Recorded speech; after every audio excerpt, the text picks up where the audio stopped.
ఏపీలోని నగరాలు, పట్టణాలు, గ్రామాలు స్వచ్ఛంగా ఉండేందుకు మనమందరం కృషి చేయాలని సీఎం చంద్రబాబు నాయుడు తెలిపారు.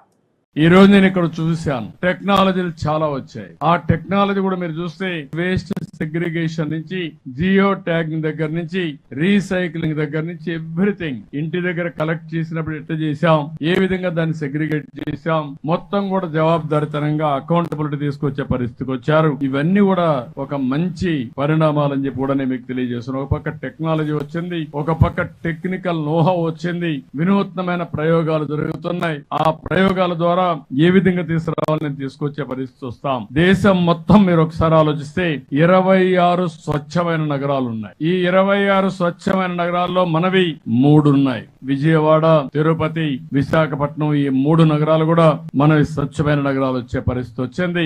రాబోయే రోజుల్లో సగం పైన ఆంధ్రప్రదేశ్ నగరాలే స్వచ్ఛమైన నగరాలుగా ఉండాలని, స్వచ్ఛమైన గ్రామాలుగా తయారు కావాలని మనందరం కలిసి పనిచేయాల్సిన అవసరం ఉంది. ఇంకొక పక్కన ఈ రోజే మీరు చూశారు, ఇలాంటివి చేసినప్పుడు ఎక్కడికక్కడ మనలో కూడా ప్రతి ఒక్క వ్యక్తి డిగ్నిటీ ఆఫ్ లేబర్ ఆలోచించాల్సిన అవసరం ఉంది. మన పని మనం చేసుకున్న విధంగానే ఈ పరిశుభ్రత పైన మీరంతా శ్రద్ధ పెట్టాలి. ఈరోజు అందరికీ సోషల్ మీడియా ఉంది. మీరు మంచి కార్యక్రమానికి శ్రీకారం చుట్టండి. ప్రజా చైతన్యానికి ఒక ఉద్యమానికి నిర్మాణం చేద్దాం. ఎక్కడికక్కడ పోస్టింగ్స్ పెట్టడం, అవేర్నెస్ తేవడం, లేకుంటే మీకు తెలిసిన విషయాలు చెప్పడం, లేకుంటే ఏవైనా చేయకూడని పనులు చేస్తే అవన్నీ కండెమ్ చేస్తూ పెట్టడం, ఇవన్నీ చేయగలిగితే ఈ ఉద్యమానికి స్ఫూర్తినిస్తుంది. ఈ రోజు ఇవి కాకుండా కేంద్ర ప్రభుత్వం అవార్డులు ఇస్తున్నారు, మనం కూడా అవార్డులు ఇస్తాం. ఇప్పుడు 3 అయితే ఇక్కడ మనం అవార్డులు ఇచ్చాం. ఆ 3కి కూడా ఒక్కొక్కరికి ₹1,00,000 అదనంగా క్యాష్ అవార్డు కూడా ఇస్తున్నాం అని చెప్పి కూడా నేను మీకు తెలియజేస్తున్నా. రాష్ట్ర ప్రభుత్వం కూడా